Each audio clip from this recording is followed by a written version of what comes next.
Alright, so today we got to start out by talking about more good news out of Alberta, and this is a tweet from Jason Kenney saying, with so many Albertans struggling to make ends meet and thousands of businesses barely surviving, imposing new restrictions in Alberta would be devastating. This is why we urge Albertans to exercise personal responsibility. Now, this is more good news. It's good news that it seems like the Alberta government's actually waking up to the reality of this whole situation. And he links to a Edmonton Journal article here, which I'll read a little bit about, titled David Staples, Lockdowns Will Cause 10 Times More Harm to Human Health Than the Virus Itself, says infectious disease expert. So again, this isn't just some random guy. This is a literal expert, if you want to even call it that. But anyway, it goes on to start by saying the harm caused by the lockdowns is much worse than the disease. That's the argument from numerous public health officials and economists around the world, including an Alberta expert in infectious disease and critical care, Dr. Ari Jaffe, and the Stollery Children's Hospital at the U of A. I'm truly worried that the lockdown approach is going to devastate economies and the future of our children and our grandchildren, says Jaffe, who has practiced at the Stollery for 25 years and has now written a review paper on the impacts of the shutdown. So again, this isn't just some guy giving his opinion either. This is a guy literally writing a paper on it. So let's continue here. The cost of the lockdowns in Canada is at least 10 times higher than the benefit in terms of population, health, and well-being. He estimates, at least if you account for numerous variables such as economic recession, social isolation, and the impacts on life expectancy, education, and the full gamut of healthcare priorities. If you look at the issue worldwide, lockdowns will cause at least 5 times and more likely at least as much as 50 times more harm than benefit. Again, so the main point here being is that it's really not even a debate here. Like anybody's still trying to debate the lockdowns versus no lockdowns, or at the very least, very minor restrictions. Again, it's not even close. Like it's not even a question anymore. But anyway, let's finish reading the article here.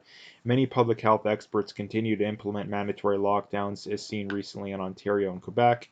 But Jaffe no longer supports most such measures, which is an about face from his position in March. In the early days of the pandemic, Jaffe joined with 14 other leading Canadians and medical experts in infectious disease and critical care to co-sign a National Post column pushing for public health measures, including stringent lockdowns of school and non-essential businesses and restaurants. So again, this is another thing to point out too, is that some of the pro-lockdown zealots will point out, oh, this guy's he's some quack that he's always no. This is a another very telling thing. This is the guy who supported the lockdowns in the first place and has since changed his mind. So that's almost always a sign of someone who has character and someone who actually, I wouldn't say, I don't think you should ever fully trust one individual or leave these decisions up to one individual or even a group of individuals, but it's very encouraging when it comes to judging someone's level of trust if they have the ability to admit they're wrong. But nonetheless, let's keep going here. Canada and the rest of the world are now in the early phases of what will likely be the worst pandemic of acute respiratory infections in 100 years. I don't actually believe that's true, but nonetheless, let's keep going. Canada was ramping up healthcare capacity, but the physicians warned our hospitals could soon be overwhelmed, as has been seen in China, Italy, and Spain. It's time for the provinces and federal government to use their authority to mandate an Italy-Spain type shutdown. Joffrey says he supported lockdowns because at first he feared that the highly infectious disease could hit everyone hard, killing 2 or 3 out of every 100 people infected. He worried he might be well exposed to the disease at work and bring it home to his family, but the expected surge of child and young adult patients at the Stollery never came, he says, nor was there ever any major wave of ICU cases in Alberta. Medical experts such as Stanford's John Ioannidis started to come out with information in the early summer showing that infection fatality infection fatality rates were much lower than the numbers had originally thought. Instead of being as high as 3%, it was likely around 0.25. Economists were largely silent on lockdowns at first, but then some of them also started to speak out. He dug into the work of I don't even know how you say that, of the London School of Economics. Economists like this guy attempted to quantify the harm that will be caused by not just the infections, but by all the negative ramifications caused by locking things down. He honestly, I'm not going to finish talking about it, but I mean, long story short, this is an expert that has completely changed their minds. And it's very encouraging that this kind of stuff is starting to come out, right? Like it's very encouraging. So, nonetheless, that is that. It's very good that we have leaders that are actually starting to tell the truth when it comes to this kind of stuff, because that's something that we don't have. And I mean, like they pointed out too in Alberta, or not Alberta, Ontario and Quebec, they're relocking down in a lot of ways, completely ignoring the evidence. And this is the main reason why. This is the main. I mean, there's two main reasons to not support the lockdowns and any of these major measures. Number one being there's no evidence to back them up. There's literally no evidence. In fact, there's evidence to back up they do nothing, or maybe even have they do less. They do more harm than good when it comes to the spread. Even that. So that's the first thing. And the second thing being too is that the lockdown zealots are never going to admit they're wrong. They will keep doubling down and doubling down and doubling down until they can't double down anymore. So you might as well just tell them no from day one rather than waiting till it's too late. And again, I was talking to a guy last night on Reddit, and we were talking about masks, and I said, like, it's been over 2 months now. We've had these mandatory mask laws. At what point do you, and obviously the cases have only gone up. And I asked directly, like, at what point do you admit you're wrong? And they wouldn't answer. And they wouldn't answer. And their reasoning for their positions on masks is, oh, if we didn't have masks, there would be even more cases, right? And this is the ignorance of these people. They will never ever admit they're wrong. It does not matter what happens. They will not admit they're wrong. So this is why you need to be vehemently against these people. Vehemently against these people. And I really happy with Jason Kenney that he's actually telling. Now, again, do I support everything he does? Absolutely not. I mean, I honestly I disagree with probably the clear majority of the things he believes in, but I do have to give credit where credit is due. Like, and anybody not giving credit where credit is due, I don't care where you're at. It just points that you're a partisan hack who honestly deserves no credibility, because I mean, a perfect example. If Justin Trudeau came out tomorrow and said, "Yeah, we've grossly overreacted to this whole situation," I would make a video praising him about it. And again, but it's very unlikely he does that. And I mean, here's the other thing too. Doug Ford is not a liberal or NDP, and I've probably recently I've been criticizing him more than Trudeau, or at least when it comes to this whole situation. So again, long story short, this is a very good sign that um, Alberta's not going to give in to the paranoia anymore. Now, again, the other point, like I said, the points on the flip side are it took them way too long, right? Like we've known this kind of stuff going back to May, even late April. You could make the argument. So the government, Jason Kenney included, ignored this data for 3-4 months, right? Maybe even upwards to 5 months. So they still deserve a lot of criticism, but not nearly as much as the Trudeaus and the Doug Fords of the world. Um, so yeah, that's the first thing I wanted to talk about. The next thing I wanted to talk about here is from um, Christy Nome, and she puts out a tweet saying, "Great news! South Dakota's unemployment rate just dropped to 4.1% for September." And the reason I bring this up is that for anybody who doesn't already know, South Dakota is one of the areas that didn't shut down. They didn't shut down, and they didn't have a massive spike in cases at any point. Everybody didn't die, and not to mention too, their economy was hardly hit at all. And I mean, if the rest of the area wouldn't have been hit, they wouldn't even have noticed it. So this is, like I said, this is just another piece of evidence that completely debunks and contradicts the whole lockdown narrative. Um, But again, are they ever going to admit they're wrong? Is the pro-lockdown, pro-mask, pro-doomsday crowd going to admit they're wrong? No, they're not going to. They're going to keep doubling down. And that's why I keep making videos calling them out. And the last thing to talk about is obviously something that happened about a week ago, but I wanted to bring it up nonetheless.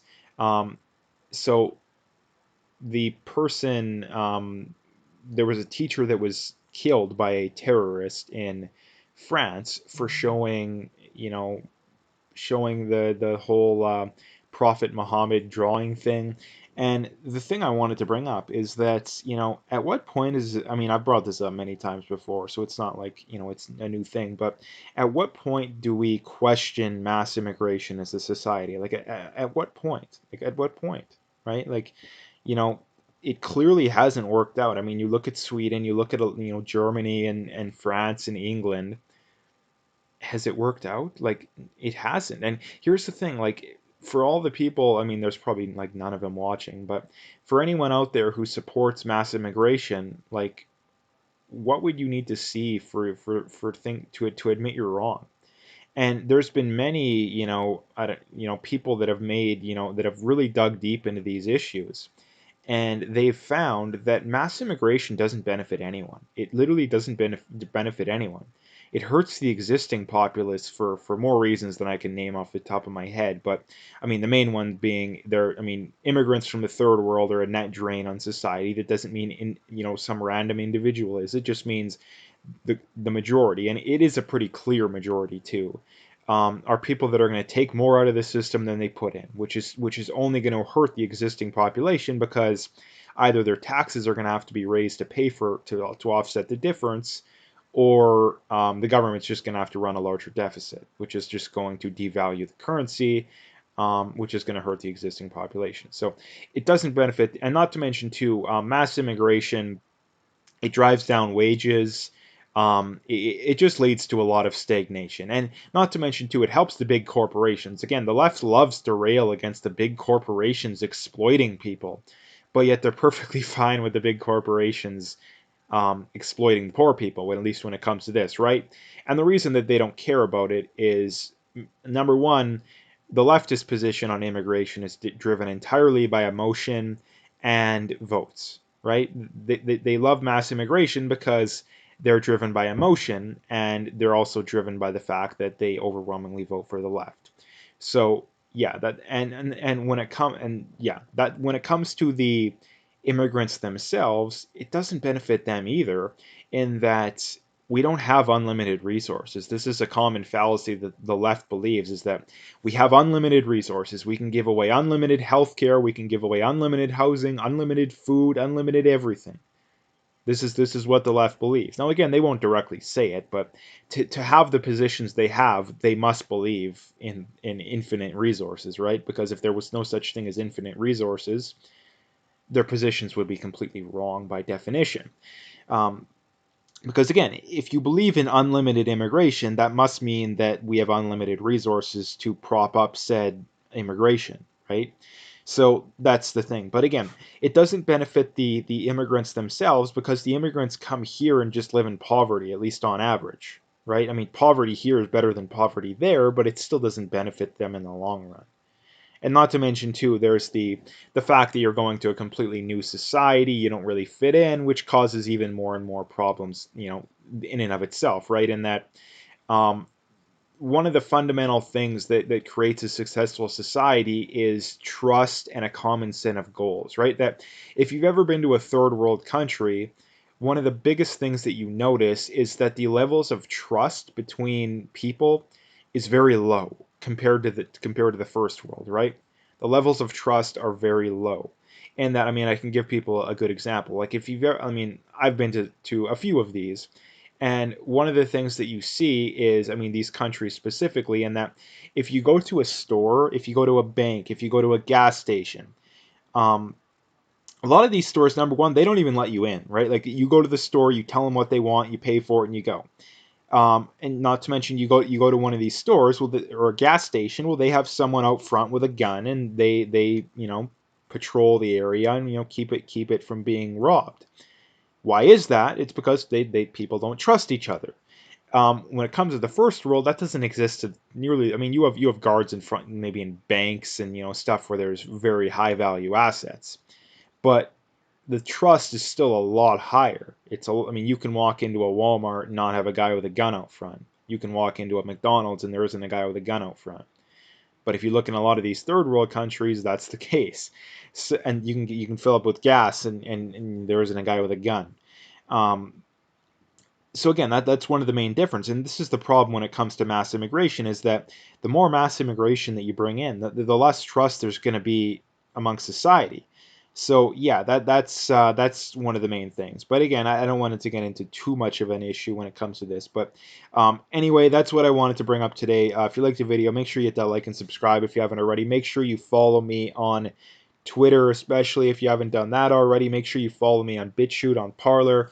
Um, Again, always mentioned, people always ask, what can we do to make a change? What can I do? Well, the big thing is you have to support you. I mean, the first big thing is speak the truth. Like, this is the big problem when it comes to people that aren't on the left, is that they're very scared to speak their mind. That's the big one. And the other big one too is you got to support people that are speaking the truth as much as you can. So anyway, like I say, all those links are in the description, so you can find them all there.